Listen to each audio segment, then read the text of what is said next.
আজ থেকে 1400 বছর আগে হযরত মুহাম্মদ সাল্লাল্লাহু আলাইহি সাল্লাম গাজওয়াতুল হিন্দ যুদ্ধের ভবিষ্যৎবাণী করে গেছেন, যা হবে পৃথিবীর সবচেয়ে বড় ধর্মযুদ্ধ। এই যুদ্ধ সংঘটিত হবে ভারতবর্ষে কাফের ও মুসলমানদের মধ্যে, যে যুদ্ধে নিশ্চিতভাবে বিজয় হবে মুসলমানদের।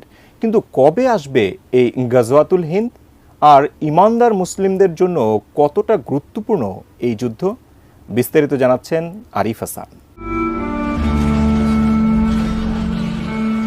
গাজওয়া শব্দের অর্থ হলো অভিযান, আর হিন্দ হলো স্থানের নাম। 1400 বছর আগে বর্তমান ভারত, বাংলাদেশ, মায়ানমার, শ্রীলঙ্কা, আফগানিস্তান, পাকিস্তান, নেপাল ও ভুটানকে বলা হতো হিন্দ, অর্থাৎ ভারতীয় উপমহাদেশকে বলা হতো হিন্দ বা হিন্দুস্তান।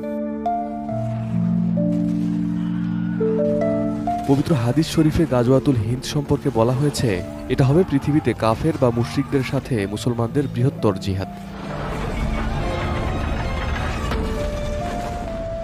এই যুদ্ধে হিন্দুস্তানের মোট মুসলিমদের 1/3 শহীদ হবেন, এক অংশ পালিয়ে যাবে এবং শেষ অংশ জিহাদ চালিয়ে যাবে এবং চূড়ান্ত বিজয় লাভ করবে। সুনানে নাসাই এবং অন্যান্য হাদিস গ্রন্থে এসেছে, রাসূল সাল্লাল্লাহু আলাইহি ওয়াসাল্লাম বলেছেন, আমার উম্মতের একটি দল হিন্দে যুদ্ধ করবে, আল্লাহ তাদের বিজয় দান করবেন। তারা ভারতবর্ষের রাজাদের বন্দী করবে এবং আল্লাহ তাদের ক্ষমা করে দেবেন। কিন্তু এই যুদ্ধ এতটাই ভয়াবহ হবে যে অল্প কিছু সংখ্যক মুসলিমই বেঁচে থাকবেন বিজয়ের উল্লাস করার জন্য। শেকড় থেকে শিখরে। অন্য বর্ণনায় আছে, গাজওয়াতুল হিন্দ হিন্দুস্তানের চূড়ান্ত যুদ্ধ। রাসূলুল্লাহ সাল্লাল্লাহু আলাইহি ওয়াসাল্লাম একদিন পূর্ব দিকে তাকিয়ে বড় বড় নিঃশ্বাস নিচ্ছিলেন। এমন এক সময় এক সাহাবী রাসূলুল্লাহ সাল্লাল্লাহু আলাইহি ওয়াসাল্লামকে জিজ্ঞেস করলেন, ইয়া রাসূলুল্লাহ, আপনি এমন করছেন কেন? রাসূলুল্লাহ সাল্লাল্লাহু আলাইহি ওয়াসাল্লাম বললেন, আমি পূর্ব দিকে বিজয়ের গন্ধ পাচ্ছি। সাহাবারা জিজ্ঞেস করলেন, ইয়া রাসূলুল্লাহ, আপনি কিসের বিজয়ের গন্ধ পাচ্ছেন?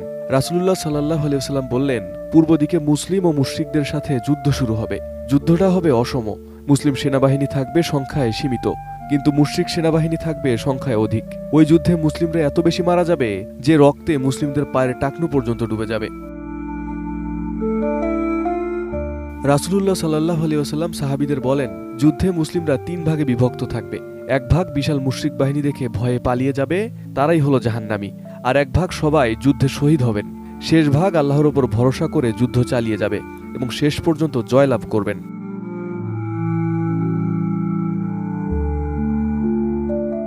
রাসূলুল্লাহ সাল্লাল্লাহু আলাইহি ওয়াসাল্লাম এই যুদ্ধকে বদর যুদ্ধের সমতুল্য বলেছেন। তিনি বলেছেন, ওই সময় মুসলিমরা যে যেখানেই থাকুক না কেন, তারা যেন সেই যুদ্ধে শরীক হন।